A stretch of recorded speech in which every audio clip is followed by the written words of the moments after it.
Yo, what's up? Welcome to Kind of Funny Games Daily for Thursday, February 27th, 2020. I'm one of your hosts, Blessing, Adeoye Jr., and joining me is the force that is Gary Whitta. Good morning. How are you doing this morning? I'm good. I love it. I love Kevin's enthusiasm. Man. I love it. That gets me jacked up, Hyped for the show ahead. Yeah, absolutely. It's a psych up. We have you on a rare Thursday. I couldn't come in. I couldn't come in yesterday, but Greg kindly rescheduled me for today. So it's Whitta Thursday. Yeah, Whitta Thursday. People get a treat. Why not? Of course. It's all good. Why not? What's Kevin doing? He's messing with the cameras. Kevin's over here fixing some things. I feel like we have a lot of bones to pick with Kevin this morning. Yeah, we do. I got some things I need to say to Kevin. We're starting a few minutes late. Yeah. This morning. Because Kevin and the printer had some we had issues. We had some printer troubles, but to Kevin's credit, he came through. He did fix it. That's right. In the clutch. Yep. In the clutch. Printer up and running again. Turns out it's not registering how much ink is in it anymore. Oh, so we just like it's have broken. to feel it out, yeah. So we just got to estimate. Yeah, when we start I getting gotta go grab the little things, shake, and be like, nah, this guy's empty. Man, this Thursday morning feels like it should be Friday evening. Like, I feel like this has been the longest week ever. I feel like it's been a long week. Yeah. I feel like in the kind of it's funny. I've had other people say that to me as well, and I wonder if it's because last week was a short week. Maybe. Like, there's something about this week that feels like it just keeps going. Was last week a short week? Yeah, because it was for like the President's Day or something. We had Monday off. Well, we were here every single day. Yeah. Yeah. Oh, okay. But I just feel like maybe there's like a lot more going on this week. I know I have a full day of recording stuff today. Sure. So I have that to look forward to. And yesterday I feel like it kind of went long. But that was also because after work, I went to watch the My Hero Academia movie. There's like a new one that came out. Okay. And I like My Hero Academia. I'm not like the biggest My Hero Academia fan. And halfway through the movie, I was drowsy. Bless, it's not your fault. You're a retired boy, man. You work hard. Thank you, Kevin. Thank you. I do work hard. Around. I got halfway you through the movie. Sit and play video games, but I mean, yeah. But playing video games is work. no, it's hard work. Have you ever tried playing Bloodborne? That's work. I can't do it. Fat fingers, But yeah, I got halfway through the movie and I was like, I know where this is going, and I slept. That's kind of how my week's been. So good movie then, huh? It was good. For what I saw, the movie was great. If you're a My Hero Academia fan, you're really gonna like that movie. The point is, we're almost there. We're over the hump. We're over the hump. Friday tomorrow. Yeah. Today's Friday. Today's Thursday. It's Thursday. That's it. Friday Junior. That's what I was trying to think of. Friday Junior. Friday Junior. There's Friday. Where people are like, yay, it's Friday, right? Friday. Okay. Today is Friday Junior. I like that. Friday. That's the right attitude. I like that. Today's stories include, somehow, even more coronavirus news, a new studio from Platinum, and more dreams improvements, because this is Kind of Funny Games Daily, each and every weekday at 10 a.m. live, right here on twitch.tv/kindoffunnygames. If you're watching live, you can correct us when we get stuff wrong, going to kindoffunny.com/you're wrong. If you don't want to watch live, you can correct us, or you can watch later on youtube.com/kindoffunnygames, or listen later on podcast services around the globe by searching for Kinda Funny Games Daily. To be a part of the show, head to patreon.com/kindoffunnygames, where bronze members or above get to write in, and silver members or above get the show ad free. Now it's time for some housekeeping. Tomorrow, IGN is putting on a live stream in celebration of Black History Month, and I'm going to be a part of it, starting at 1:30 p.m. Pacific time. Come hang out as I get to talk to other black folks in the games industry about their experiences breaking into games. It's happening from 1:30 p.m. to 4:30 p.m. over on IGN.com, and I'll be on it, periodically hanging out, playing games, interviewing folks, and more.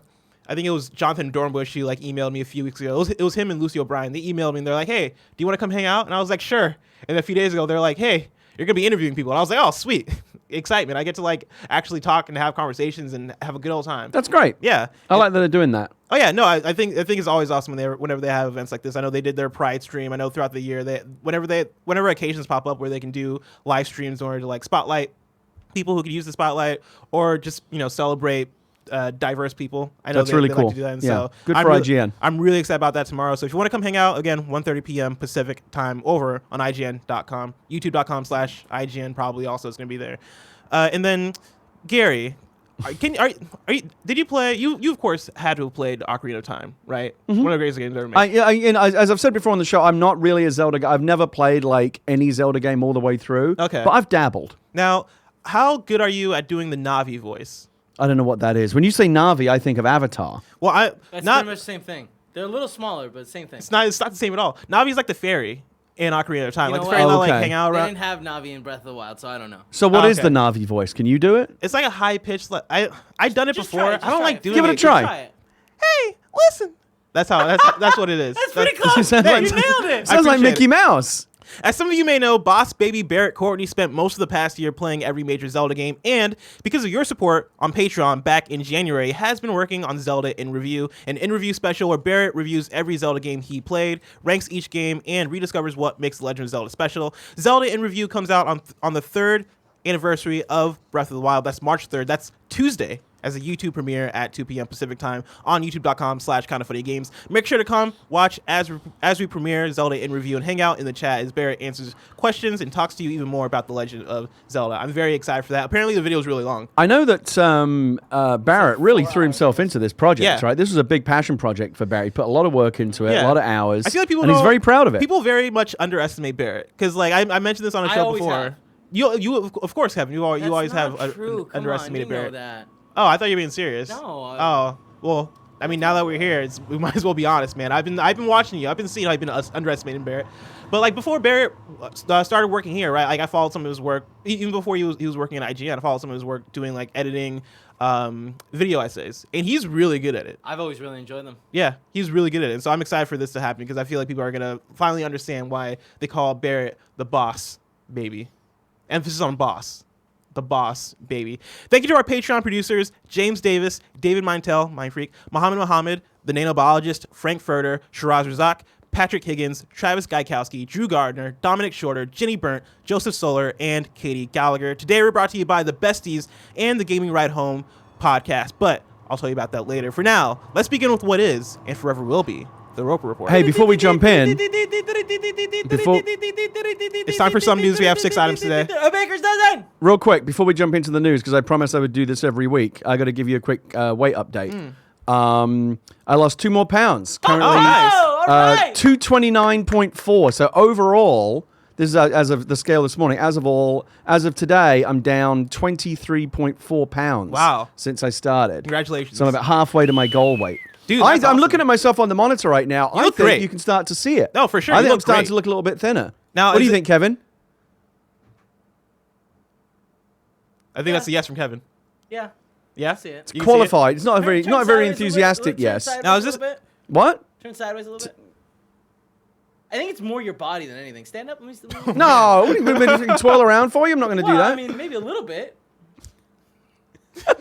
Now, is this dieting, working out, or both? Or like how? It's just diet. Just dieting? I'm gonna it's hard for me to do the exercise because I'm carrying too much weight. Okay. But as the weight comes off, it's easier for me. Plus, Yeah. I literally was at the doctor.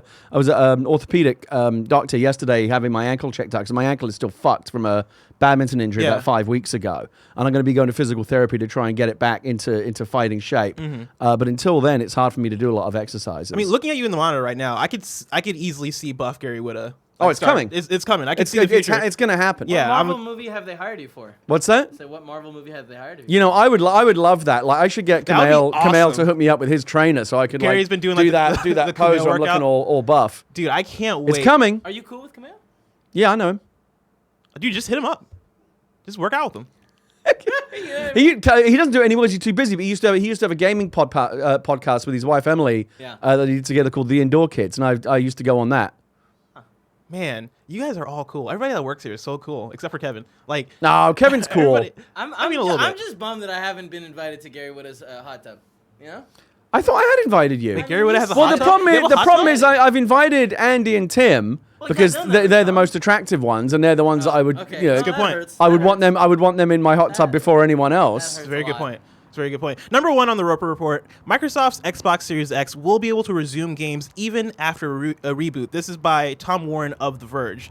Microsoft revealed a number of new specs for its next-gen Xbox Series X game console earlier this week, but the company is dropping fresh hints about features today. In a new podcast, Microsoft's Larry Herb reveals that the new quick resume for multiple games will also let Xbox Series X owners resume games after the console has rebooted.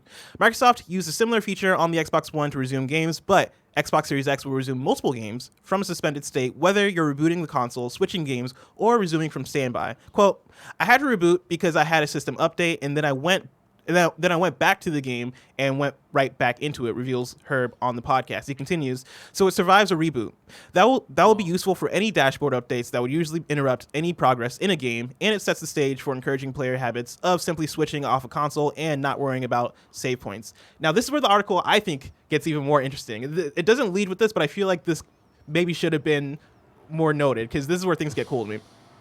Alongside this new detail, Microsoft's director of Xbox program management, Jason Ronald, teases something called audio ray tracing. It's not a term that's typically used right now, but essentially it's spatial audio for immersion in Xbox Series X games. Quote, with the introduction of hardware accelerated ray tracing with the Xbox Series X, we're actually able to enable a whole new set of scenarios. Whether that's more realistic lighting, better reflections, we can even use it for things like spatial audio and have ray traced audio, explains Ronald. Microsoft is planning to dig deeper into the dedicated hardware acceleration for spatial audio on the Xbox Series X at the Game Developers Conference. We'll see about that next month. Senior audio specialists at Microsoft are planning to hold a talk around how Microsoft is collaborating with game designers, Dolby, and others to take advantage of this hardware support. Gary Whitta, as the Xbox expert, or one of the Xbox experts. Xbox correspondent, future co-host of the Xbox official Kind of Funny Xbox podcast with Snowbike Mike that will be coming to the Kind of Funny schedule at some point soon. How do you feel about all this? How does this strike you? I'm excited. Look, I'm excited about Series X, and I really, really like what I'm hearing. So obviously, I'm sure you covered this on the show yesterday or the day before, like when the tech specs dropped. Yes. All the teraflops and all that kind of stuff. All very impressive sounding. Let's start there actually, because we haven't heard your thoughts as again the Xbox expert in this office, right? Expert. the expert. Enthusiast. How did you feel about all the details that came out around smart delivery, around all the teraflops? How did that stuff strike you? I think, look, teraflops are good. The more of them, the better. I'm glad that we're going to have 12 of them. That sounds pretty impressive. 12 sounds great. 12 sounds good. So I think I put it into terms that I can understand. I think this is like 8 times more powerful than the current Xbox One. So that you can go, that sounds good. Yeah. But honestly, what excites me more are the quality of life improvements, things like smart delivery, which I think sounds great. By the way, I think that really throws the gauntlet down to Sony. Yeah. So like take Cyberpunk as an example. The big news earlier this week was CD Projekt Red said, if you buy Cyberpunk 2077 for Xbox One this spring, when Series X comes out, you will automatically get a free. You won't have to rebuy it. Yes. Now, if Sony don't, I think that's thrown down the gauntlet to Sony. If Sony don't match that and say, if you buy Cyberpunk or whatever game on PlayStation 4 when it comes out this spring, you will get a free update to PS5 when that version comes out. They're going to look bad. I feel like Sony have to match that, because that's a really compelling offer that Microsoft are making. That's a whole conversation we had on PSLW XOXO, which we went down the whole rabbit hole, smart delivery and the implications on these different things. And it's the idea, in theory, is so simple, right? When enhanced versions of games come out on next gen, we will have access to both copies or both versions, right? Through smart delivery, through what Cyberpunk is doing right here, right? We're saying that once you buy the current gen version, you will have the next gen version free, right? When you look at the implications against what Sony might be doing or what Sony might not be doing, right? I think that's where things get really murky and really difficult and really kind of complicated, because I think the thing that really makes Xbox Series X and smart delivery and the idea of upgrading to new versions like a really compelling thing is the idea that you'll be getting a version of Cyberpunk 2077 that is enhanced for Xbox Series X, meaning that, whether it runs better or it has ray tracing in there or it looks better or whatever it may be, right? There will be actual enhancements to the game because you're getting an Xbox Series X enhanced version. Whereas PlayStation 5, the way I feel like I've speculated what PS5 will do in terms of backwards compatibility is not necessarily upgrading the game, but you'll be able to play the PS4 game on your PS5, right? And whether or not you'll get that version free, like even if you do get the version free... sure, backward compatibility is one thing, but what you really want is the full upgrade. Yeah, and that's what Microsoft's offering. That's what Microsoft's offering, and that's the thing that I don't know if Sony is going to do. I feel like they have to match it if they don't, because that's a really, really great consumer-friendly move. It's something that consumers, I think... I've been... looking at the blogs and the YouTube people are out there commentating on this, and people are really applauding Microsoft for this move. If Sony don't match this, I worry that it's going to look like the optics are going to be kind of the opposite as it was at the beginning of the last generation, when Microsoft originally rolled out all that bullshit DRM, and they initially made game sharing really hard, and it led to that famous video with Adam Boyes going, "Here's how you share games on the PS4." And everyone laughed. It was really funny. Now, you're going to see the opposite of that if PlayStation don't match, if they don't have their version of smart delivery, I think. Yeah, The reason why I don't have faith that Sony is going to have it is for Xbox, this has been a thing that they've kind of been building over the generation. And so for Xbox, like original Xbox games or Xbox 360 games, those games are enhanced for Xbox One. Yeah. Like those games are enhanced for Xbox One X, right? Playing Sonic Generations a couple weeks ago, right? Like that game had Xbox One X enhancements. And that's the thing that Xbox has been working on and improving and building on this entire generation. And that's the thing that that PlayStation hasn't even like mentioned. Right, any sort of like automatic upscaling for current gen or next gen games. I'm going to be, Greg said the other day he just wants like Sony and Microsoft to put all their cards on the table. Like, and I agree. Like, we really want to see like what it is they're really offering, and we're going to see sooner than later. They're going to have to do the full reveal very soon. Microsoft at E3 if E3 goes ahead, and Sony at its own event at some point in the near future. My feeling generally, though, is that in this kind of this technological arms race that we see every generation, it's becoming less now just about raw power, teraflops and GPUs and stuff like that. Yeah, you want the games to look as good as possible, but it's increasingly about what quality of life improvements can this technology get you. Smart delivery is a terrific quality of life improvement. Multiple suspend states on games that you can just jump straight back into the game, even if you had to reboot and update the console. Yeah. That's fantastic. Awesome. Like one of the things that frustrates me the most right now, and I know that Sony is on this as well because they have shown this already, is there won't be like epic load times anymore. Like my wife's playing Witcher 3 right now, really long load times. Yep. My kid loves to play The Sims 4 on Xbox, really long load times. I'm playing Bloodborne right now, and every time you die, like you have to load back in, and that's the a game where you load die a times lot. are too damn long. Like one of the initial really, really big criticisms about Anthem was you spent more time waiting for the fucking game to load than you did playing it. This new solid state drives and the technology that both Sony and Microsoft will be employing in this next generation, the PlayStation 4 already does this pretty well. Like even you turn off the PlayStation, put it in rest mode or whatever, come back and the game's just instantly there. Oh, how delightful. The game's just ready to play immediately. Yeah. The fact that will now become hopefully the standard across multiple games at once, like being able to just jump back and forth between multiple games that you've got on the go at any given time, I think that's wonderful. And I think that when we think about what next generation technology can offer us, we need to be, as Microsoft clearly are, need to be thinking not just about how much better are the graphics going to be, but more about how does this make my experience as a player more frictionless and more enjoyable. I have to wait around less. I have to worry. I don't have to worry about upgrades anymore, or rebuying a game. I really think Sony has to match or have something as good as smart delivery, because otherwise I think Microsoft could possibly start really closing the gap again in the next generation between smart delivery. Everyone agrees Game Pass is like one of the best things in the industry right now. Sony don't have anything nearly as good.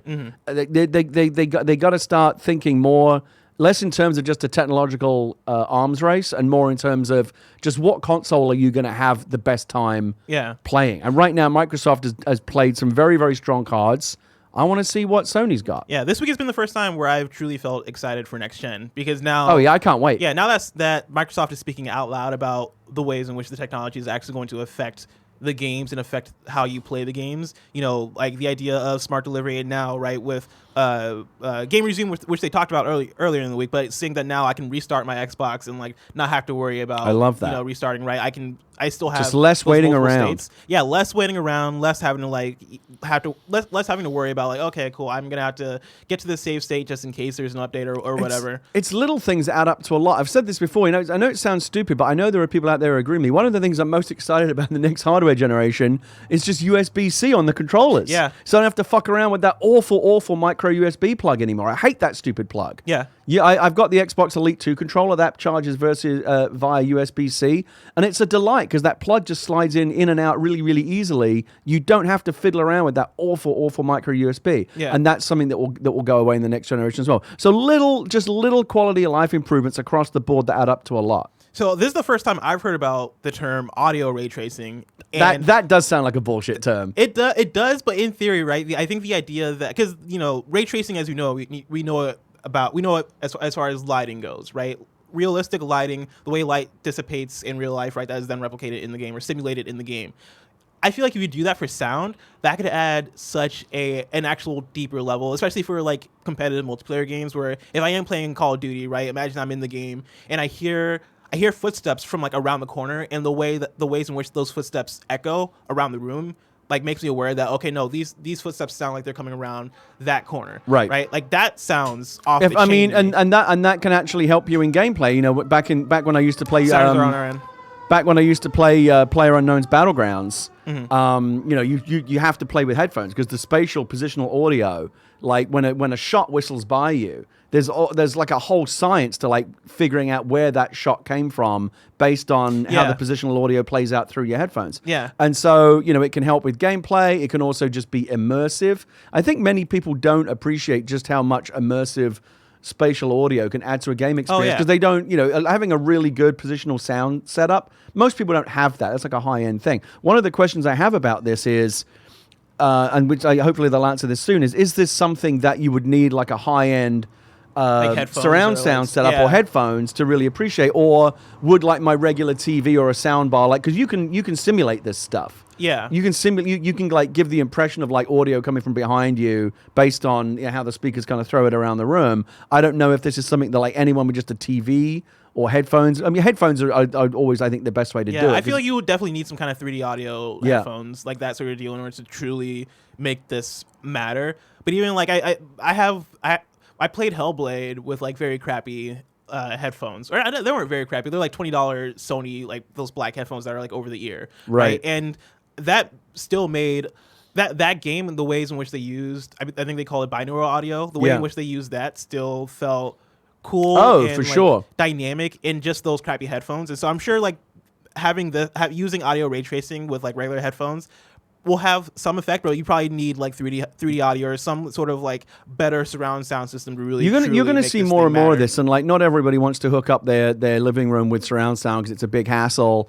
But one piece of advice I would give gamers in general is if you want to like level up your gaming experience, get a good set of headphones that can do positional audio because it really, really adds to the experience. Yeah, I when I think of this, I think of games specifically like PUBG or Battle Royale games in general, where you can be helped out a lot by sound, right? You notice it a lot in VR, where positional audio is a big part of the experience. Oh yeah, for sure. Like I think game types that have been coming out recently. So yeah, VR, Battle Royale, like those games can be helped out a lot with very good audio. Yeah, and so but like horror games and things like that, where that's a big part of the experience, like just for the immersion. But yeah, I like the idea of I love actually the idea of audio ray tracing, and I hope Sony has an answer to kind of all of this. I'm very much on the edge of my seat to see what more details we get from Sony and when we get them, because I feel like Microsoft is dominating the conversation a lot right now. That's true, but Sony have yet to show their cards, and they're going to have impressive cards. We know that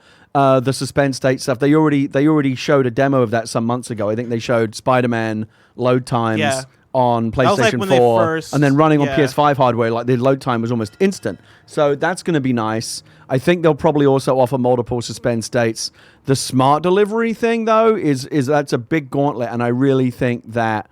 If it comes down to this, that on Xbox, you buy a game like Cyberpunk and you'll get that free upgrade to a fully upgraded Series X edition when the next gen drops, and that's not something Sony can match. I don't know if that'll move the needle that much, but that's not going to be a good look for Sony. Yeah. They need to pony up and come up with something as good as that, I think. Number 2 on the Roper Report, Dreams is looking to improve its trending tab to feature more original content. This is by Matt Kim of IGN.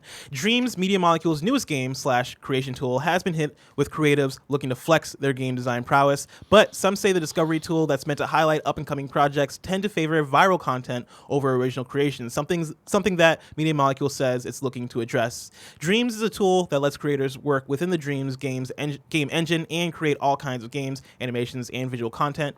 We've already seen wildly imaginative creations come out of Dreams already, and there's even a trending Dreams tab that's meant to highlight some of the most popular Dreams creations.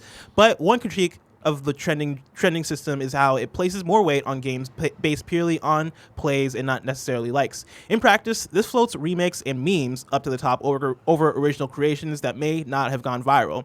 In one thread on the r/PS4 Dreams subreddit with over 1.2 thousand upvotes, players are discussing ways this system can be improved. Quote, I understand that trending games are the most played games of the day, but what happens is that meme and superhero games that have 3K plays but only 100 likes are absolutely overshadowing great creations that have like 200 likes but only have, for example, 400 plays, end quote. Quote, feedback is a vital part of helping us shape and grow Dreams community, a Media Molecule spokesperson tells IGN when we reached out regarding these concerns. To continue, we started making the first changes to our recommendation and discovery algorithms in early access and plan on continuing that work to improve them as we go, end quote.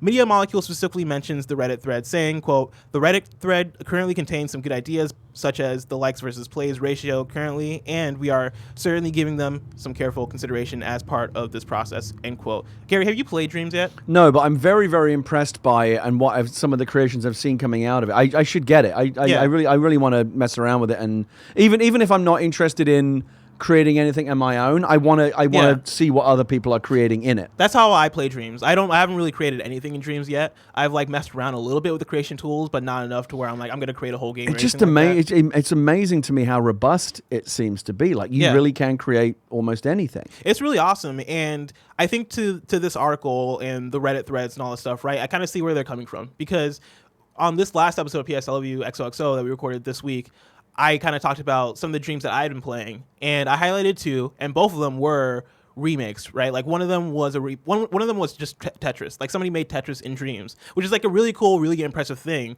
And I mean, it was really awesome because then I can play free Tetris in Dreams. I guess free, quote unquote, because I had to buy Dreams, but still I can play Tetris in Dreams, right? And the other one was a remake of the Ghost of Tsushima trailer.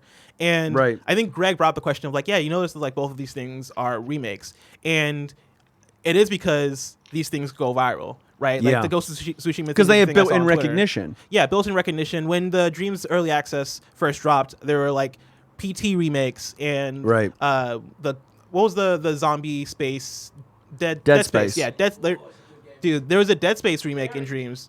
I played the first few hours of the first Dead Space. Actually, I played like a little bit of all the Dead Spaces, and every time I jump into them, I'm like, yo, these are terrifying.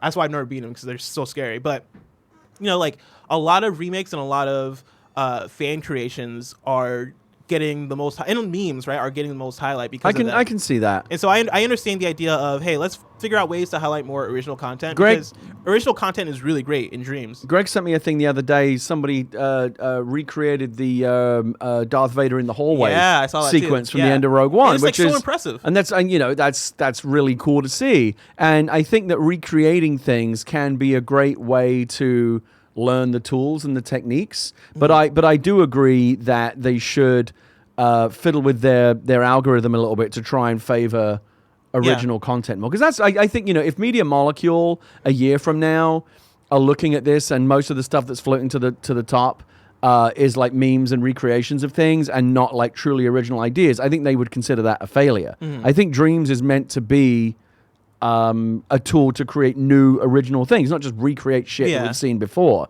So I do hope that people, anything they can do to encourage the creation of like truly original ideas, I think would be a good thing. I understand why people are attracted to the memes and the things that people recognize, and they're more likely to get clicks, and people go, oh, I know what that is, let me see that in Dreams. And I understand why it's an easier sell. I understand why those would be the first things that people would jump to create too, because it's easier to recreate something, or it's easier to take inspiration from something than to create an original piece. You just described Hollywood. Yeah, like it's and that's often like the first stepping stone into creating something original is by like taking inspiration and, you know, trying to recreate or try, like for me when I started podcasting, right, like my first podcasts were just me, you know, looking at what Greg was doing and trying to imitate that, right? And then I was able to kind of, you know, find my own groove and start doing my own thing, right? And every creator, I feel like, starts from taking inspiration. Yeah, there's nothing wrong with that. And then, you know, doing their own thing.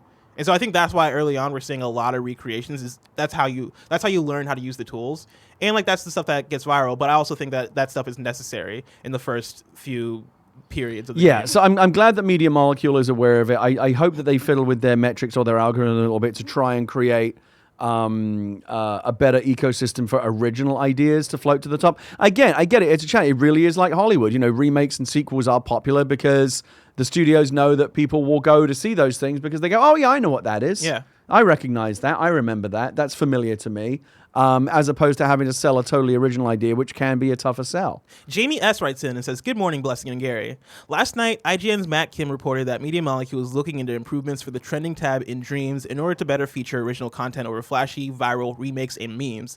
This is in response to a significant amount of critical feedback on the current system from the Dreams community, and in particular the subreddit, which feels that quality, original Dreams with a high play to like ratio are being buried under Dreams that receive a lot of plays but far fewer likes due to a clickbait title or theme.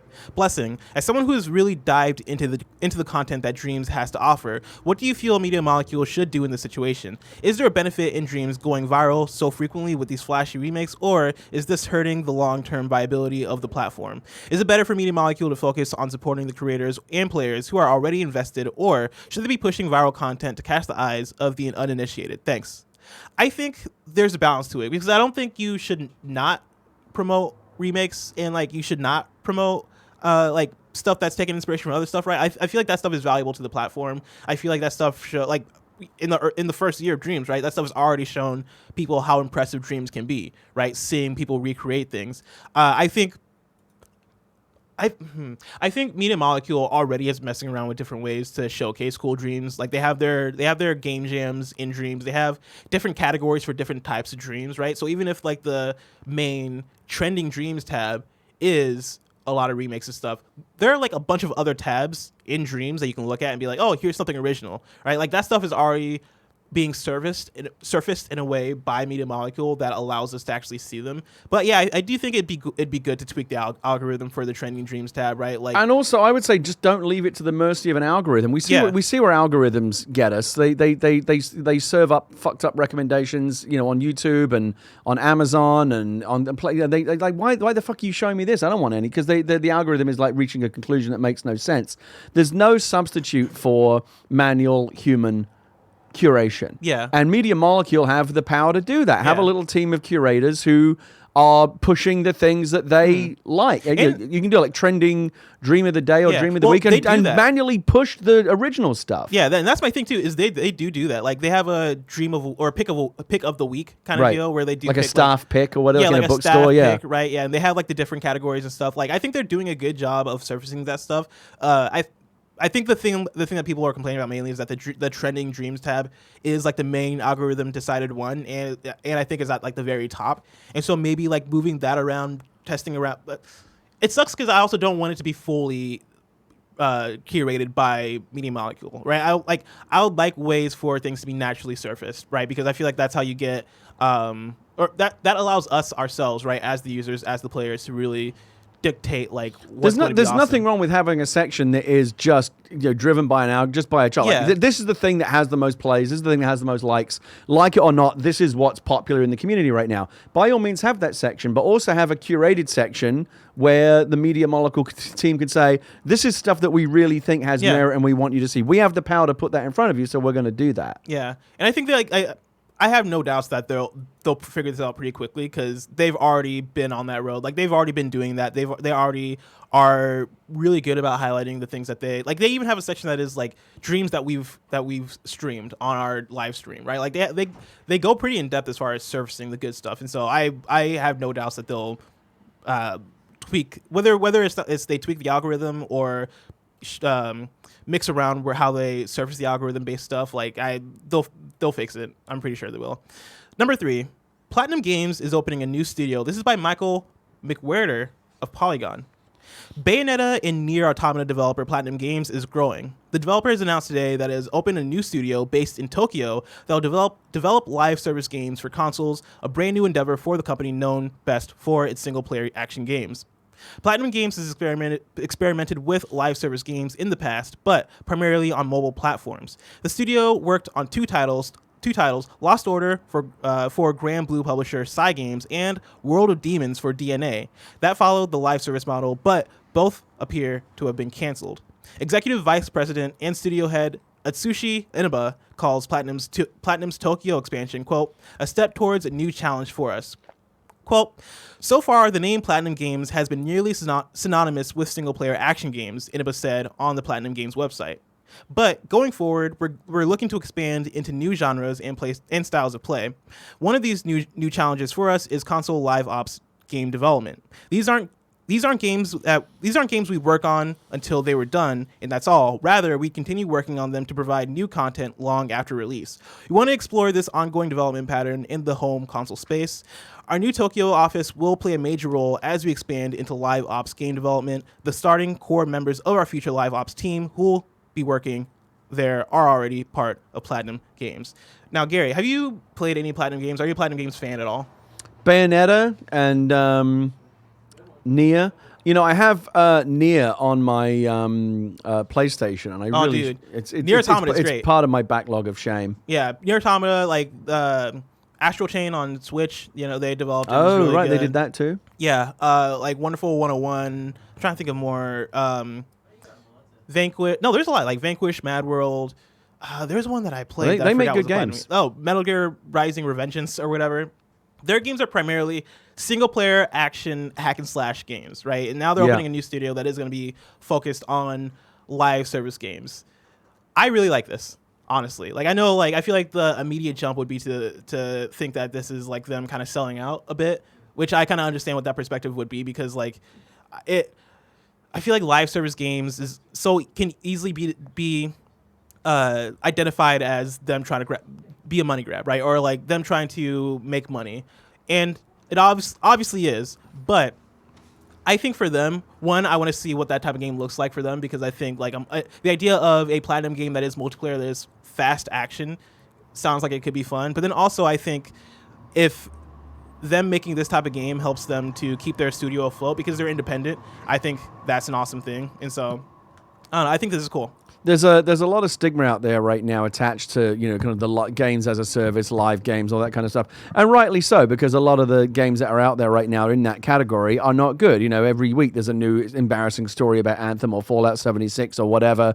Even the games out there that are seen to be doing that genre better, like, you know, Destiny 2, Division 2, I think, you know, I still kind of scratching the surface of what is possible in a live. It's a live games as a service, like a live persistent world game, not necessarily an MMO, but like a live service game. We're still kind of in the silent movie era of like figuring out what's possible in that genre. It's a whole new field of game design. What we're seeing with the current generation, that's the first generation of games that are trying this out. Yeah. So there's a lot of trial and error, a lot of stuff that's not working. We'll get better at it. I really believe there's a ton of potential in the live service genre, not just as a money grab, but like creatively. Yeah, making good games. I'm with that too. And I think that we're gonna see that genre get better as game developers and designers learn how to get the best out of that genre. We're still figuring it out. Yeah. Greg sat down at the hot I was mic. gonna say, Greg Miller, do you have anything to say about? I have breaking news. Oh, breaking news, ladies and gentlemen, from Ethan Gatch over at Kotaku. Microsoft drops out of GDC 2. GDC's done, dude. It's done. I said by the end. I said by end of day Friday, this thing's canceled. You were right. You had a bet that it was going to get canceled, right? Yeah. Well, I'm just blessing that. Anyway, sorry, Kotaku. Following the footsteps of several other major tech firms, including Sony and Facebook, Microsoft said today that it will no longer be attending this year's Game Developer Conference due to the growing health concern risks posed by coronavirus. Quote. After a close review of guidance by global health authorities and out of an abundance of caution, we've made the difficult decision to withdraw from participating in Game Developers Conference 2020 in San Francisco, Microsoft wrote on its GameStack blog. Instead, Microsoft will host live stream versions of the majority of its planned GDC panels, including panels covering its next-generation Xbox Series X hardware, Project xCloud streaming, and game development sessions from its various Xbox Game Studios teams. The streams will be shown on its website from March 16th through the 18th, the first 3 days of GDC. In addition to its GDC panels, Microsoft has traditionally hosted a separate ID at Xbox event in San Francisco during the show, at which press are able to play and review indie games coming to Xbox, as well as interview developers. It has not been said whether this event will also be canceled, and did not immediately respond to requests for comment. Kevin has coronavirus. He just sneezed. It's gotten to it. Yeah, stay the fuck away from me, Kevin. It's on the air! Is that the end of it? I mean, there's more, but it seems like it's more context. Is that going to be the tipping? At what point did the GDC let's just not do it? At what point does that happen? It's It today feels like or it's tomorrow. already here. Like, Today or tomorrow. So to even add to that, right? Number 4 on the Roper Report, the hits continue for GDC as Unity also pulls out. This comes from a blog post written by John Riccitiello,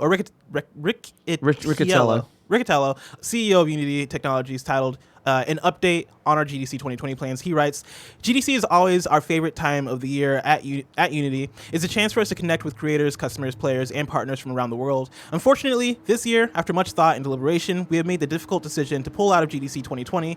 While we did not make this decision lightly, the current conditions with COVID-19, also known as novel coronavirus, present too much risk. We take our employees' well-being very seriously. We do not want any Unity employee or partner to compromise their health and safety unnecessarily. We're advising all employees to refrain from traveling to GDC. We will no longer have a physical presence with a booth, but will instead showcase the great GDC content we've been working towards online. Expect more details in the coming weeks. The Game Developer Conference has always done a fantastic job in uniting the games industry. We look forward to showing our support at next year's event. And so GDC is Unity is a big player as well. Yeah, like this year, I feel like that's the thing. Is who's big is going to be there? Who's who's the biggest remaining name at GDC right now? Great question. I don't have it off the top kind of of my head. funny. Yeah. No, I mean, what? Like we were going down to the Microsoft event. Are we going to that? You know what I mean? Oh yeah. That's the thing. Is like GDC is such a different ball of wax than PAX. PAX is a consumer show. You know, you have people who are fans paying to go there to see the games, play the games, hopefully go. Here, GDC is networking and business and biz dev and pitching stuff. And can you take that online? Can you do that? For a lot of developers, no. Like, I mean, a lot of indies go there, a lot of smaller teams go there. But for the big companies, why would you go? It's about recruitment, but is that worth putting your people out of line? And I'll take the CDC over GDC. Hey! Christian, you like that? Christian Simmers on Twitter replied to your tweet that you tweeted earlier today, and I've not been to a GDC, and so I've not been totally cleared on like how it is compared to PAX. Yeah, I guess I'll be going. It's not as shoulder to shoulder as PAX, but it's a lot of people in the confined area. And he responded to Greg's tweet saying that Greg's saying I wouldn't be surprised if GDC is canceled by tomorrow, right? Chris says, this is bad for college students and other job seekers. For better or worse, GDC is literally the place in the U.S. where most game workers look for employment, portfolio advice, career coaching, and other networking opportunities. This will hurt the industry in many ways, not to mention the fact that it probably already costs many people the shirt on their backs just to attend the event as well, right? So like the effects that GDC is having for people who might not be familiar entirely with what GDC is more so on the industry as far as people who work in the industry. Like it's a massive networking event, and it sucks if it I take no pleasure in this story at all. I love GDC, and if it gets cancelled, that's going to be a real bummer. But I also totally understand it. Personally, I'm very bearish on coronavirus. I think it's going to get a lot worse before it gets better. Yeah. We have a bunch of fucking incompetence at the top of running the show right now that I have no faith in at all. Me, Mike Pence being our thought leader on this isn't inspiring you with confidence? Don't fucking get me started. Let's not go down the political road, but yeah, I mean we have a bunch of fucking chumps who are supposed to be. We have a president who can't even fucking literally can't spell coronavirus, who's in charge of this, and I'm very, very nervous about it. I literally asked the principal of my kid's school yesterday, what's going on, what plans do you have to close schools if kids start sneezing and coughing and stuff like that. I've got a 7-year-old kid. I'm not going to fuck around with this. Yeah. I would not go to GDC. PAX is. I love PAX. I would not go to PAX East this weekend. No, fuck no. These places are petri dishes. Yeah. There was a story. There's a good chance they might have to cancel the Olympics, and that would be terrible. But I would fucking understand it. That wouldn't surprise me. I would understand it. Frankfurter writes in and says, good morning, Blessed and Gary, and I guess now Greg. Another day and another company is pulling out of GDC due to coronavirus. This time it's Unity, the engine provider. As news of the virus spreads and gets in people's ears, do you think it will have a long-term effect on the games industry? We don't quite know when next gen will come out, but with coronavirus already taking China out of work, do you anticipate that we will see a delay in next gen into December release dates? With companies canceling on GDC and PAX East, do you think that E3 may catch a break by having companies pulling out of their show due to scares of the virus, and they can blame their dumpster fire failures on that? I see what they're saying. Thanks for all you do, Frank Furter. How do you guys feel like this might affect the industry long term? It's too early to say, isn't it? Who the fuck knows? In terms of a lineup, in terms of like games coming out and stuff? Like in terms of like next gen and also like E3, let's say that. In terms of next gen and like making your game and making this only benefits you. Stay at home, stay in the office, do your thing. You know what I mean? I know this is a games show, but I feel like it's lame to even be talking about this. Like, this is a fucking potential public health catastrophe. And anytime Trump or fucking Larry Kudlow goes on TV talking about the stock market, I want to smash my fucking TV. Like, that's not what you should be worried about right now. We should not be worried about whether or not a fucking Series X is going to be a bit late. We should be worried about fucking keeping people safe, because there's a potential here for a lot of fucking people to die. And we should be more concerned about practicing good health, washing your hands, fucking not going to fucking major nexuses and petri dishes for contamination like conventions. This makes total sense to me. I need to have a conversation with you, Kevin, and you, Greg, and also Nick, Andy, and Tim. The latest advice out of the CDC is shave your fucking beard. That's if you're going to wear a mask. I'm not going to wear a mask. Well, maybe you should be wearing. Listen. I have a full face mask. I think all of you, everyone with but it's the thing. I'm laughing. Listen, I'm telling you, coronavirus has doesn't surprise me. Coronavirus has the potential to totally devastate the YouTube video game vlog hot take community, because it's all a bunch of fucking dudes with beards. I mean, maybe that wouldn't be the worst the thing. games industry is going to be. It's going to be. Oh my god, it's going to be. It's going to be. Us two are going to own. It's going to be. It's going to be an apocalypse. It's going to be you and me, like the beardless ones. We're going to inherit the earth. I think in solidarity, you guys should grow your beards out. No, I think that you, to raise awareness of coronavirus and good health and hygiene, you should all shave your beards on stream. I'm down for that. I don't give in to terrorists. Also, this coronavirus thinks it can make me change my ways. No. I know that Greg is here. I'll say this: like it or not. I like how quickly you went from being serious to like this fucking tangent. I know, I'm being totally serious. Like it or not, as a beard is a valid aesthetic choice if that's the road you want to go down. But don't tell me that a beard is hygienic, because it's fucking not. It's just empirically true that a beard is not hygienic. You clearly the thing is, didn't they're read hot. the article. You just saw the images. What's the article say? Oh, I don't know. I didn't read it. What's the word with the Japan trip now that Greg is here, though?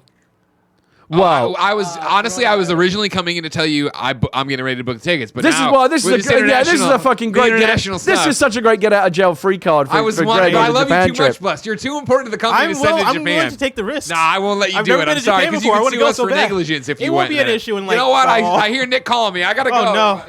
Oh, God. Number 5 on the Roper Report. Dark Pictures anthology Little Hope gets first details and release window. This is by Wesley LeBlanc of IGN. First, before we get into this, Gary, are you familiar with like the Dark Pictures and Man of Medan and all this stuff? No. Okay. So, to preface, right, Supermassive Games, the developers of Until Dawn, they put out Man of Medan. Oh, no. So I'm familiar with Man of Medan, yeah. So Man of Medan is part of the Dark Pictures anthology. Which is like they're like Black Mirror kind of thing, where it is like every single game is like a new kind of weird take on horror. Got it. Right, part of the same series. No, it's not. You're not into it, Kevin? No, thank you. I don't like horror games either. Really? Not even I Until won't Dawn. play them. Until Dawn is like not Dead scary Space, though. that's it. No, I like a slasher thing like that is okay, but I can't play the really like Outlast. I can't play that. The Dark Pictures are more slashery than like actual like Outlast. I told you, Fatal Frame 2 was on the PlayStation 2. That was the last horror game I ever played. I fuck this. I'm never playing one of these I told again. you about that where like that was the one where like the box I was like, I tried playing PT. I noped out after like 5 minutes. Okay, well that one I understand. PT is terrifying. The article reads, details of Supermassive's game's next game in the Dark Pictures anthology, Little Hope, has been revealed alongside a release window. The first Dark Pictures anthology game, Man of Medan, came out in August last year, and players that made it to the end were treated to a small teaser of Little Hope. That teaser ended with the release year of 2020, and that was the last we've heard of this game. That was the last we heard of this next game in the anthology series. Supermassive Games has now released more info about the upcoming title, and it seems players can expect to traverse an abandoned town this summer. Quote, trapped and isolated in the abandoned town of Little Hope, 4 college students and their professor must escape the nightmarish visions that relentlessly pursue them through an impenetrable fog, end quote, Supermassive Games CEO Pete Samuels said in an update. As they journey through the town looking for a means of escape, they must understand the meaning of these events, the root of evil, and how it's directly connected to them, end quote. As you can see in the trailer, actually. Yeah, no, legit. Like I'm excited for it, even though Man of Medan kind of disappointed me. Oh, there's a trailer. Yeah, and I don't know if this is a new trailer or this is a trailer. This was the trailer that was in the Man of Medan game. Can we pull it? I don't have a link. You might have to search it. I mean, try Little Hope trailer and see what happens. Little Hope trailer and see if it's come out in the last like day. Yeah. Yeah. Okay, Kevin's on the case. As you can see in the trailer, Little Hope appears to lean more toward Until Dawn than it does Man of Medan, which excites me because Until Dawn, great. Man of Medan, not so great. Little Hope will launch summer 2020 as the second entry in the Dark Pictures anthology. He's got it. Which Supermassive Games describes as a series of, quote, intense, standalone, branching, cinematic horror games that combined atmospheric environments with powerful storytelling to create a terrifying new gaming experience. Kevin, pull up Little Hope. These trailers are like 5 months old. Okay, so is I this think really news? I think this is the trailer from the end of Man of Medan game. You've got it muted, Kevin. These are just details that are coming out of the blog post, but I don't think there's actually a new trailer. But if you want to see how Little Hope looks, right? Actually, yeah, because this is the vibe. first I've heard of it, so I just want to take a quick look. So if you liked Until Dawn, this could be very up your alley. But I played Man of Medan. You didn't like Man of Medan? No, it was all right. Like Until Dawn for me was like a solid 8.5, like great game. This does look more Until Dawny. Man of Medan was like more of like the 6.5 in. Okay. Like it just was a step down from Until Dawn in every way, but it was fine for what it was. The hook about these games is that they're multiplayer, right? Right. So this game is also going to be multiplayer. You get to do co-op. Cool. And you're essentially like you're controlling a character, your co-op partner is controlling a character, and you guys are making choices separately, and that affects how the story plays out. Yeah. So it's a fun experience. Those are your details of the Dark Pictures anthology, Little Hope. I like it. Number 6 on the Roper Report, Annapurna reveals a new game. This is from their Twitter. They tweet, and Kevin, there's a trailer for this that I do want you to pull up also. They tweet, introducing Maquette from Graceful Decay. Maquette is a first-person recursive puzzle game that takes you into a world where every building, plant, and object are simultaneously tiny and staggeringly huge, coming soon to PC. And I was debating whether or not to include this in the Roper Report because like a lot of games get announced all the time. But 4 hours ago. This is new. Let's check it yeah, out. so this is new. The thing about this one is I included it because one is Annapurna, and Annapurna puts out banger after I like banger. what Annapurna's doing in the game Yeah. space. And then also I watched this trailer and it's great. All right, let's check it out. There's this guy. Okay. You're just staring at your Kevin, where's the remote? sketchbook. Oh, God, Where's the that's remote for the TV? embarrassing. Is this some kind of castle thing? I don't know. I haven't drawn in a long time. I used to draw all the time. Me too. I'm Kenzie. I'm Michael. You should start a drawing club. So yeah, it's first person. Yeah, of course. Yeah. They're Why are you talking to me anyway? picking up things, right? It's Okay. like this Bored. toy set looking thing. I'm Uh-huh. waiting for my coffee, and I'm flirting. They're with looking you. around with it. They drop it, right? They drop a big cube into the toy set. They look to the side. The cube's huge. Oh. So the game takes Okay. place in that toy set that you are interacting with. And so you're like affecting. So you're playing with like perspective and. Yes. Okay. Right. Annapurna, great. They do great work. Like all their games that they put out, you know, like everyone I've played. I feel like there was another game that I saw on PlayStation recently that had a similar gimmick. You're thinking of. No, I know exactly the game you're thinking of. Super something.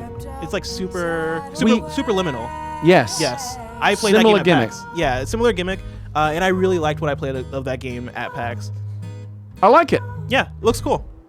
But Gary, Maquette, as we know, or as we might understand it to be, is so far away. If I want to know what's coming out to mom and pop shops today, where would I look? The official list of upcoming software across each and every platform, as listed by the Kind of Funny Games Daily show hosts each and every weekday. And hey, I'm not here on a Wednesday. It actually looks like it's a good release day. Yeah, there's a bunch of stuff. I mean, I don't know about quality, but quantity. Yeah. Get into it. Before we get into out today, we are brought to you by some sponsors. I gotta read that because we're late in the show. We're brought to you by the Besties.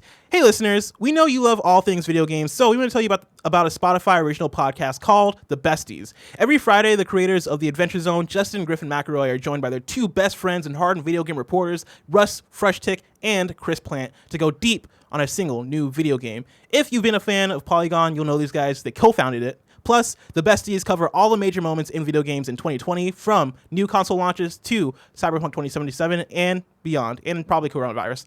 And at the end of the year, they do a complete showdown pitting all the top games of the year against one another to get the top game of the year. It's pretty epic. But the Besties can't do it without their fans, who write in each week with all sorts of goofy suggestions. It's like a book club for video games.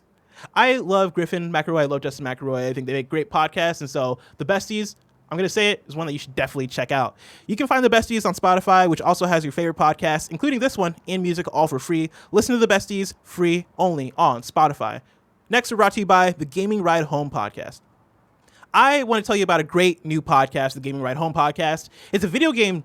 It's video game news, all the headlines, rumors, reviews, hardware leaks, release date confirmations, and more, all delivered to you every day at 5 p.m., perfect for your commute home.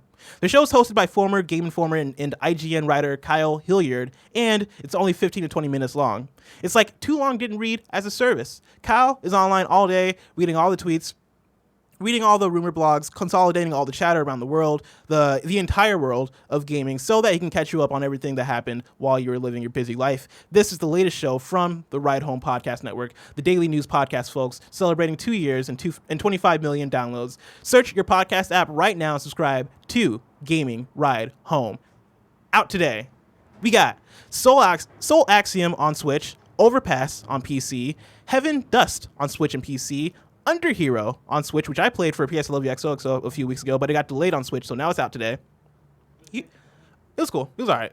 Hero Must Die, again, on Switch. Mousecraft on Switch. Voxelgram on Switch. Kingdom Rush Frontiers on Switch. Animated Jigsaw Collection on Switch. Dual Brain Volume 3 Shapes on Switch. Wanderlust Travel Stories on Switch. Boulder Dash 30th Anniversary on Switch, Served on Switch, Diadra Empty on PS4, MX Nitro Ultimate Edition on PS4, which I almost played for PS Love You, but I decided against it, sadly. Dominance on PC, Beach Buggy Racing 2 on PC, Devastated on PC, Warmth on PC, Ironheart on PC and Mac, Barbarous Tavern of Emir PC and Mac, Snailians PC, Iris and the Giant PC and Mac, Battle Sloths for Switch with Kevin, which Kevin, I sent a trailer in the KFGD Slack channel. I want to watch the trailer for that. And then the Wreckfest February update is now out on all platforms. New dates for you, we have Those Who Remain has a May 15th, 2020 release date for the PlayStation 4, Xbox One, and Steam versions of their supernatural adventure thriller. Nintendo Switch Edition is also in development and will be coming summer 2020. Kevin, you brought up Battle Sloths, correct? Cool. Go ahead and let it play. Gary, this thing is awesome. What am I looking at here? I found this trailer on Twitter for a game that's out today, right? Battle Sloths. Look at this. So it's like a live action thing. A sloth arms reaching outside the TV. Right. It's inviting the mom that's in the room or the lady that's in the room to come in. And it's just like a random 2D game. But I love the energy of the trailer so much. I'm a little bit burned out on the whole 80s retro thing, but I guess this is cool. Don't lie to us. You don't like it. And that's okay. It's okay. Just say you don't like it. Listen, I feel like I've seen that fake VHS effect like a million times now. I get it. Look, I'm really sorry Blessing didn't bring something No, cool to the table, okay? I'm really sorry. Listen, you can be real with me. He had all these issues with the printer. I'm sorry. He's trying his hardest. Now it's time for Reader Mail. You can write it at patreon.com/kindafunnygames to get your questions read on the show. Just like Fatality89, who writes in and says, "Hello, KFGD crew. With live streaming and content creation becoming more and more popular, how do you suspect that Xbox and PlayStation will expand on the share features built into each console? Which features would you like to see? Custom overlays, alerts, etc. Cheers, Fatality89." Wait, did you read the releases? Yeah, I did. You were on your phone. I must have been totally tuned out. Yeah, you were. Yeah. I wanted to say something, but you seemed so. You're very into whatever you're doing. Yeah. I looked at the list. There's nothing here that I'm excited. There's some puzzle games on there that look fun. Yeah, nothing's It's jumping fine, out Gary, at me. No one's upset at you. It's okay. We're here for you. Yeah, nothing there for me. But yeah, share features in game. First of all, how do you feel about the share button on the PS4? I never touch it. Really? Sometimes accidentally, and I'm like, what the fuck is I this? hate it. I hate Yeah, it. I don't love it. Do you have any requests for next gen as far as like share features go? Not really. I'm not big on that. Sometimes it's nice to be able to capture a screenshot or something, and I like that you can. It's not. Yeah, once you hook up your Twitter account or whatever, you can just instantly share something. It's great. I never use it. I mean, I understand there's a lot of people out there for whom, there's a whole generation now that's grown up. Like, if you don't share it on social media, it never really happened. So I understand how that's like part of the DNA of like the younger generation. For me, I don't give a shit. I've never been into the share button specifically on the PS4. Like, I think it's a cool idea. It's like at the time, I think it was like a forward-looking idea. Very forward-looking. Yeah, but now that we're here, I feel like we're at like peak shareability right now in terms of internet. I see Greg use it all the time, and like it works for him. Yeah, But do you feel like that share button and that share feature, now that we're coming to the end of the generation, ended up getting used less than Sony probably thought it would? 100%. Yeah. I don't know. I think so. I feel like Because like, how many times have you done something cool in like a game and been like, I've used If that you're share going to button put a a lot. dedicated button, a dedicated physical button on the controller that says share, That's my you're thing, though. imagining that's going to be a big part of the experience. And I don't think it is for a lot of people. I've shared stuff a lot, but not enough that it justifies a whole button on a controller for it. Sure. Like you can assign that functionality to like the PlayStation button or like the center button somehow, right? Like double tap the center button. Okay, that's the share button. Right. Like I feel like that would go a long way instead of creating a whole button just to share. Do you think it will be on the PS5 controller? Yes, I think it will. I think so too. I think the PS5 controller will probably just be the PS4 controller again with probably like minor adjustments to make it easier to hold. When they nailed it, they nailed it. You know, why Yeah. change something that's good? But like, I feel like the best controller out there is the Xbox controller. Yeah, absolutely. Because I mean, it doesn't waste space. It doesn't waste time. It's easy to hold. Again, it feels perfect in your I don't hands. know. I always hesitate to say best. It's my favorite. It's my preference. Some Yeah. people, like there are plenty of people out there that love the DualShock much more. You know, it depends on the shape of your I prefer hand the and There's just. people I that prefer love the the sticks. game Some people like offset sticks. Some people don't. It's you know. I like again the one sticks of on the DualShock for one sure. of the reasons why I prefer the Xbox is I prefer personally the Xbox controller. Lots of people prefer the DualShock. I do agree that both the Xbox One controller and the DualShock controller have now reached a point where they are pretty perfect. Yeah. And it's just down to like each iteration is just a tiny tweak here and there. Yeah. As far as share features in general, right, outside the button, I think more customability as far as people who like to stream directly from their Xbox or directly from their console to Twitch or to Mixer or whatever it is, right? Like I think being able to customize your overlay more, being able to have more features, making that more robust can go a long way now that I feel like everybody would like to be a Twitch streamer, right? And whenever you go to somebody's profile and it is like that PS4 default stream thing, right, it's like, okay, well, they're not a real streamer. Like you kind of have that reaction. But I feel like, allowing people to customize more and have more originality to how they present themselves on PS5, let's say, right, in that overlay can go a long way to allowing people to have accessibility to streaming, but also not feel like they're being judged because they have like the default PS4 layout. That back button attachment that Sony just released for the DualShock 4, do you think there's a chance that could just be baked into the DualShock 5? Yes. Okay. I think I think them releasing that now, like the back button attachment, tells me that there are going to be certain functionalities on the PS5 that is accounting for. And whether or not that is like back buttons, like a similar kind of back button, or just like some sort of, I don't know, man, button on the side of it, probably not, but like some sort of other buttons that thing is accounting for. I think that, yes, there will be some kind of extra functionality on the PS5 that'll like that back button kind of points to. Whether or not it is a back button, I don't know though. I feel like since we're talking about things on the DualShock 4 that were underused, maybe I'm wrong. I feel like the touchpad ended up being not that big a deal either. Didn't it just turn into like another big button that you can press? Yeah. Like drawing on it and Frustrating. that never really became a thing, did it? That's a conversation that me and Greg had on PS I Love You, because we were talking about how we were talking about functionality, because last week, or was it earlier this week, recently PlayStation had a patent that was controllers that could detect if you're the sweating. biofeedback thing. Yeah, and it's one of those things where it's like that thing's not going to make it to the actual production, No. because like if that got used, it would be used for maybe 1 or 2 games at most, right? Like that doesn't have wide functionality.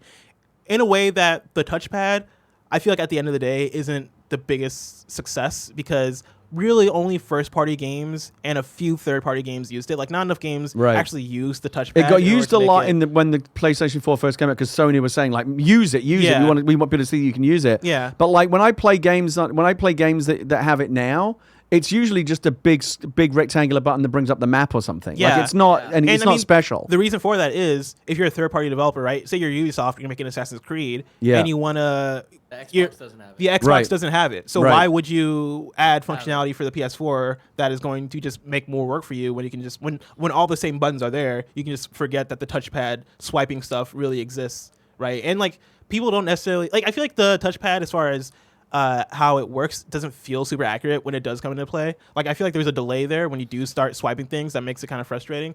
I think the best functionality I've seen for it has been games like The Witcher, where it is you swipe up and that brings up your map, or you swipe down and that brings up like I don't know, like your upgrade menu, or like they're like quick buttons to use, right? I think that's the smartest functionality for that stuff, and I'd like to see more developers use. But I think that. Sony originally had like higher aspirations for it than ended up being reality. Yeah, and so like, I could see maybe PS5 has either an improved version of it that feels more snappy, that gives people more justification to use it, or I don't think they can get rid of it, is the sucky thing, because of the backwards compatibility. Like I feel like people will want to play PS4 games, like every PS4 game on PS5, and so you can't just get rid of it.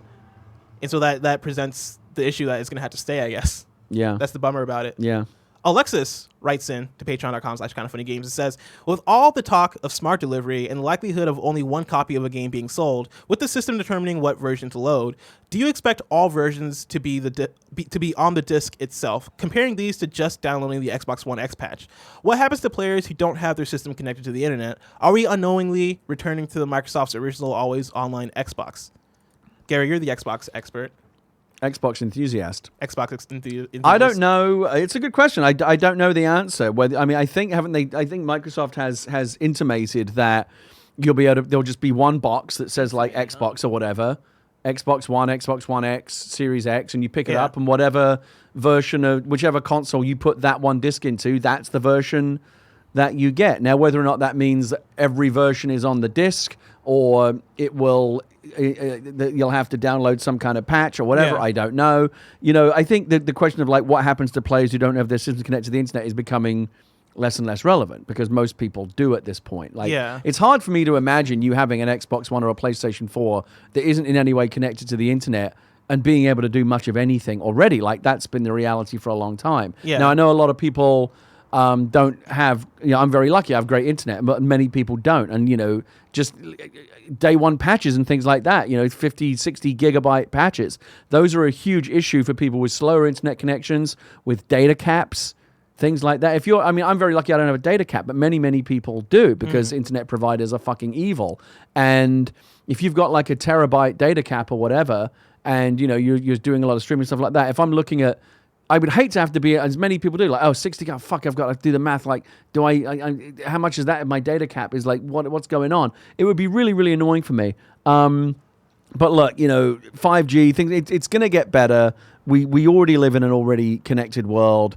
Again, I feel like what happens to players who don't have their systems connected to the internet, like that's a problem that we've had for a long time now. I don't think this is going to necessarily make it any worse. Yeah, it's stuff like that, like this, that makes me believe that the ways in which Microsoft are going to have to communicate this is going to be complicated, because I'm not sold on the idea that there's going to be one disc for Cyberpunk, right? I think there is going to be an Xbox One disc and an Xbox Series X disc. Okay. With the idea that, like, because if there's only one disc, right, you're going to have to make the disc. But here's the thing: you have a disc for the regular version. Well, the thing is, then it downloads the other stuff as a patch. Do they want to do that, though, going is the question. down the road, why not? Who knows? But like for right now, for like Cyberpunk, for example, which is the big game everyone's talking about for smart delivery at the moment, because CD Projekt Red made that announcement, they're going to have to be separate, because those releases are months apart. They're months apart, but also like there are separate versions of the game, right? Like the Xbox Series X version of Cyberpunk is going to be an enhanced version. And now I guess the question is, like, do they just go, and I guess they could do one disc and make that a key, and then that then allows you to just download whatever digital version of Cyberpunk, or download a patch that then adds all the enhancements. I mean, you have to download a patch for almost everything day one anyway. But this what difference does it make? This would be such a big patch to download. Is the thing that makes it. That. Well, yeah, who knows how big it'll be. I mean, there are huge patches all the time. Kevin's right. We already live in a world of 50, 60 gigabyte day one patches. So much. Do we hate it? I'm fine with it, when but I got great Call of internet. Duty automatically I got gig up, gig down. I don't give a shit. Oh, you Sonicking? Fucking right. All right. But like, I live in a house that has. I'm all right, Jack. Pull the ladder up. I feel like most people live in a. I don't care. Most people in this country live in a situation where there are data caps, right? And like, Call of Duty randomly put out a patch recently that had like, I think it was like 61 gigs or like maybe up to 80 gigs worth of patch content, and it just automatically downloaded. I'm like, Look, dude, I've said it before. I'll say it again. At one point, we had to pay per text that we sent out. yeah. Yeah, remember And that? I used think we'll to get have better, to but pay we're when not there yet. Back in the days of the first bulletin boards, and I had like a fucking 14.4 modem. I was paying by the minute that I was connected on the phone line. It was fucking wild. outrageous. Yeah. I like the more these things become a necessity, the more that the market has to react to them. Yeah, but are video games going to make it a necessity is the thing. Like, because I feel like video games. Wide use of internet is going to make it a necessity. Like the fact that everyone's streaming like 4K now. Cloud gaming, but, like, all of this gaming, stuff is gonna force the issue. Pushing limits. There's going to Video be games some specifically ugly time. is like the big stressor of this stuff, though, right? And like, is video games enough? But I to mean, you then say that, but you don't think about how much bandwidth you're using when you're streaming a 4K video. But it's not as much as I'm using when I'm. You streaming do a if you have a 4K data game. cap. If I'm But streaming- I mean, if that's you downloading it. So like that's one thing that happens. If you're marathoning a show that's in 4K, which so many shows are now, that's like 12 megabits a second for a consistent 8 hours. You think about that? yeah, but still, like, I think feel like about video that? games are still a bigger stressor, though. When it comes to streaming games, when it comes to downloading. I don't know. Like, I feel like you huge watch ass- a lot of TV. You know what I mean? I watch a lot of TV, and it doesn't. I don't. I'm gonna go home and I'm gonna check my data. Back when I had I'm curious now. I to had a see 1 what- I terabyte think I a have month access data to cap that. back You when I wanna was look with at it? Comcast. Yeah, I want to look at it, Kevin, Let me because see. you have access to my data cap. I do. I want to see what the usage is. You got to get on that Sonic, man. No Because I'm data gonna caps. bet you is video games taking up most of whatever that usage is. To continue, kindoffunny.com/you're wrong. That's where you can write in and tell us the things that we've got wrong as we've done the show live. Of course, you can access that kindoffunny.com/you're wrong. I am scrolling through, and apparently we got a whole bunch of stuff wrong because there's a lot of writers. Surely not. These people got opinions. That's what it is. Everyone's got an opinion. All right, that's an Except opinion. for Marvin.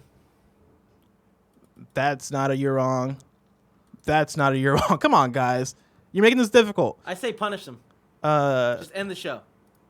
Oh, here we go. Borson00 writes in and says, the PlayStation 5 also has this audio ray tracing as stated in the first Wired article. That's a you're wrong, because I'm pretty sure I got that wrong. How do we know that? Because Sony have said so little about what. They stated it on their article. Did they? Okay. People are saying that Cyberpunk 2077 comes out this fall, not this spring. I don't remember making that mistake, but yeah, it comes out. Oh, in because the they pushed fall. it. Right. Yeah, they right. pushed it. The Eero isn't giving me too much information. People have been saying that audio ray tracing has been around for It's a a while. good thing they pushed it because, Animal Crossing and everything. Like, Oh, I would yeah, of hate course. Cyberpunk Cyberpunk be in to trouble. fall victim to that. People are saying that audio ray tracing has been around for a while. I'm not saying it's not been around for a while. I'm saying this is the first I've heard of it. The Xbox One that is connected to my sister's Wi-Fi is number 5 on the Okay, that's my most Xbox amount One. Of stuff that it bandwidth, uses. usage. What's number? What Interesting. are like the top? I don't know. Like, is there anything that's related to me? I don't think. I mean, I don't. Because how's the Xbox What's One? there's something that I can't figure out what it is. Maybe it's just. It might be my PS4. Because my PS4 definitely has No, to take it's more got a bandwidth. weird name though. Okay, You got a weird laptop?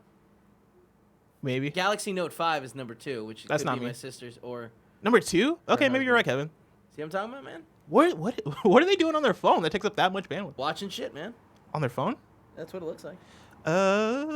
Okay, breaking news, Microsoft. Okay, so a lot of people are talking about Microsoft.